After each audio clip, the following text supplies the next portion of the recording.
Alright YouTubes, today's video we've got a little Hyundai i10 to paint,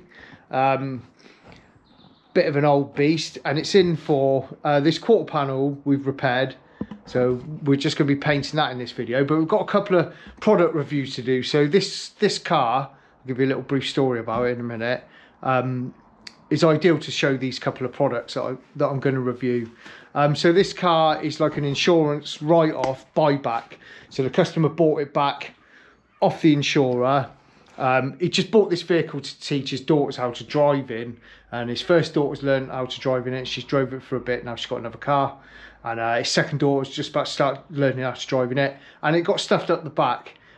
It wasn't too bad. It did need a quarter panel really, but yeah, a car this age and everything, they're going to write it off regardless, even if it was just a scratch. So yeah, it wanted a new quarter really, so it was sort of stuffed in there. Lamp panel was all creased in. So basically what we've done is unpicked it, got the skin away, managed to pull this out, panel beat as best we could because there's no access in there to get anywhere.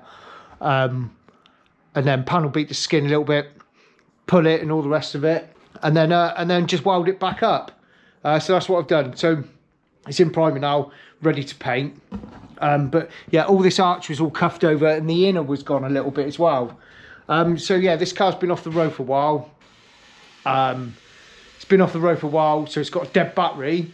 So the first product review I'm going to do is I've got a jump pack to use, GREPRO jump starter.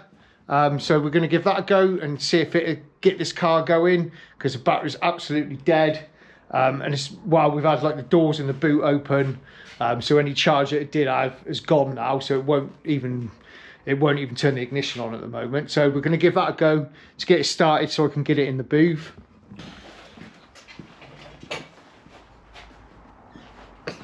Right, so smart looking jump pack. I have I've never used it, but I have fully charged it. Well, made sure it's fully charged. It was nearly fully charged anyway. But it tells you there to fully charge it before you use it for the first time, so I've not used it.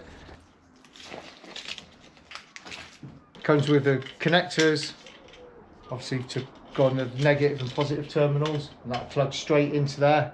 And I think once it's connected, it will jump start once it's connected, as long as that's lit up green. And then if it's completely dead or it's not going to turn it over, you can press the boost button then. But I think you may lose some safety features with the boost button activated. Different charging cables, and yeah, a couple of different cables, USB-C and normal USB. Light as well, different modes on the light.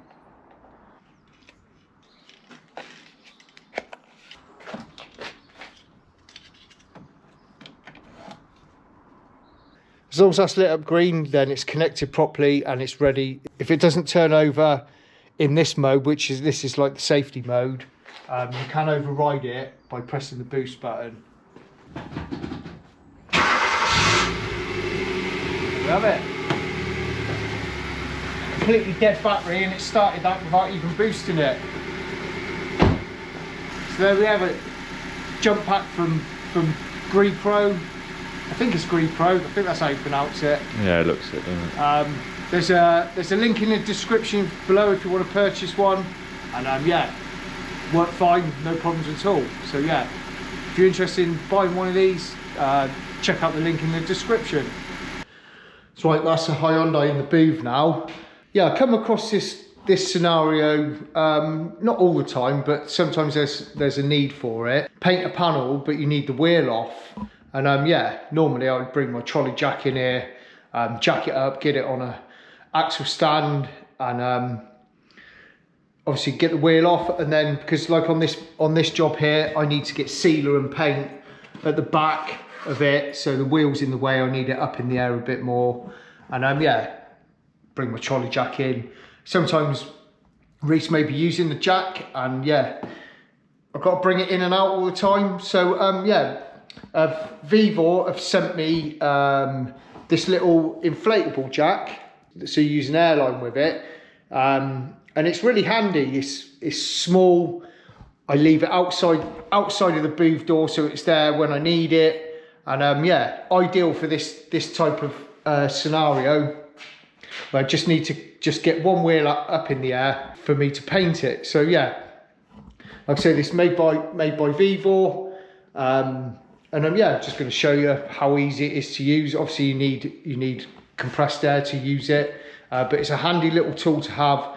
It doesn't take up much floor space, so it hasn't got a very big footprint. Nice and compact and easy to use. So that's a valve to raise it. Once the airline's connected, that's a valve to lower it, to release the air out of it.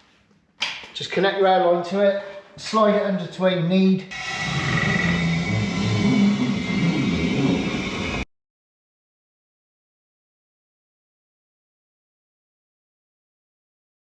It's dangerous.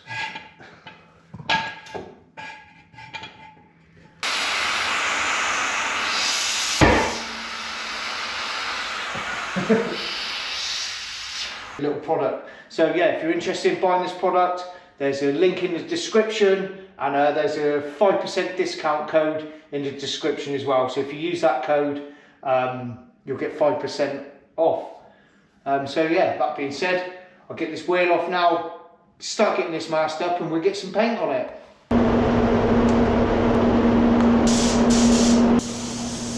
Right then, YouTubes, this was one of those jobs, you know. I don't mind doing these types of jobs. It was sort of like a professional bodge. Yeah, it was a bit of messing about repairing it, but it's cheaper and quicker than putting a quarter panel on it. So yeah, repair was okay. All the bumpers all cuffed in, and he didn't want that doing. So yeah, it didn't come out too bad, to be fair. And obviously, some of you eagle-eyed viewers will notice I'm not blending it. So the biggest challenge really on this job was the colour, and unfortunately I didn't get any footage at the end, so you just have to take my word for it. But the colour was alright. The actual shades I had on the system were absolutely awful. I only had a couple of chips, standard and another variant, I can't remember now. Oh, really bad. Nothing really like it, apart from the effect looked okay. And then camera wouldn't even pick. I put Spectral on the door, the camera wouldn't even pick out any of the shades under this colour code. So that means I couldn't even do a correction of one of the shades. So I just searched colour cards instead, and yeah, picked a couple that weren't the closest, but they had very similar ingredients in them. That's the way I find to get a colour that you're just picking from, you know, randomly, really, not anything that corresponds with the manufacturer or the colour code. And yeah, got one that was similar ingredients but not the closest to the image off the camera, and then done a correction on that, and it was alright actually. It wasn't too bad. You have to take my word for it, because I didn't get any footage, but no, it was alright for edge to edge, considering how far out the shades I had to choose from were. It didn't look too bad, and yeah, the effect looked alright as well. So yeah, bit of a cheapy budget job with a couple of tools that have been sent out to me. So yeah, I thought this was an ideal job to include those tools, because I did have to use both of them on this job. And then yeah, budget job, so I'm using Mipa CX2 clear coat on it, sort of budget quick dry clear coat. And yeah, so I use the CC. It's real light,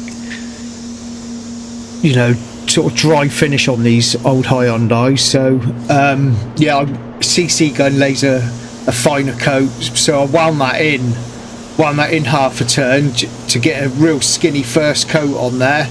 But you know, you always want that first coat to be closed over. But yeah, just give it a skinny one for the first one, but closed, and then just a little bit wetter on the second one.